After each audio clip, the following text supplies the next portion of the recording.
faut organiser une primaire de cette gauche, que viennent participer à cette primaire les candidates et candidats qui veulent gouverner ensemble.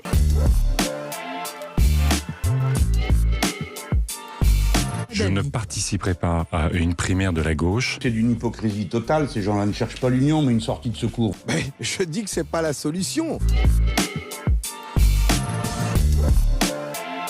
J'envisage d'être candidate à l'élection présidentielle. Je ne serai pas une candidate de plus. Je mettrai toutes mes forces dans les dernières chances de l'Union.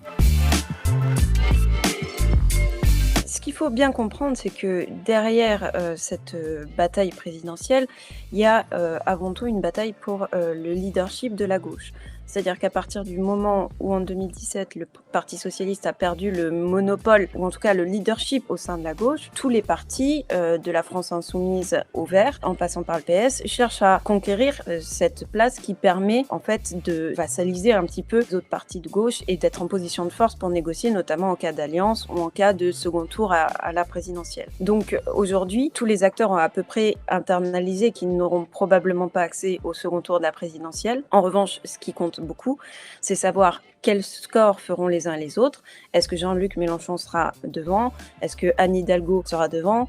Ou est-ce que Yannick Jadot prendra le leadership? Parce que à partir de là, le candidat dominant aura la capacité d'imposer aux autres potentiellement une reconfiguration de la gauche, et notamment de manière très pratique pour les législatives, dans le cas où la gauche chercherait à présenter un candidat commun par circonscription, ce serait évidemment le parti qui a obtenu le meilleur score à la présidentielle qui pourrait essayer d'obtenir le plus de députés.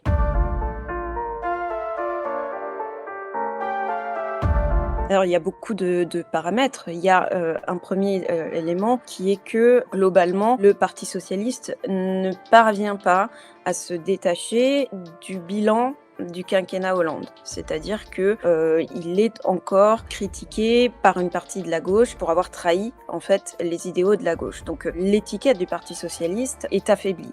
Ensuite, il y a un deuxième élément qui est un élément de contexte médiatique, c'est que on parle assez peu des thématiques qui sont porteuses pour la gauche, c'est-à-dire des thématiques sociales, de tout ce qu'il y a autour de la justice sociale au fond, la redistribution, la justice fiscale et même l'environnement. On en parle assez peu aujourd'hui dans les médias. Ce qui fait le buzz aujourd'hui et ce qui préoccupe beaucoup les Français aussi, ce sont des questions plus régaliennes, migratoires, sécuritaires. Et au fond, même lorsqu'on parle de pouvoir d'achat, la gauche a en quelque sorte perdu sa crédibilité, notamment parce que, comme je disais à l'instant, il y a un bilan de la gauche socialiste au pouvoir qui est considéré par une partie des Français comme étant celui d'un matraquage fiscal.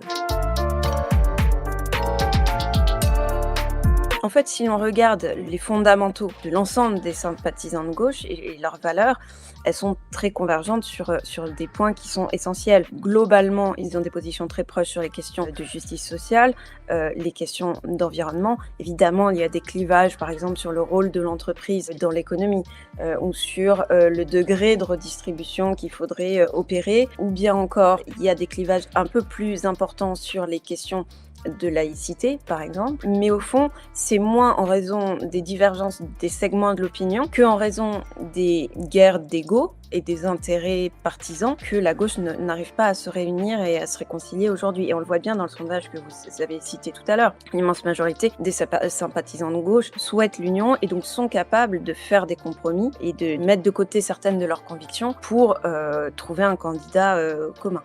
Et je vous donne rendez-vous à la mi-janvier.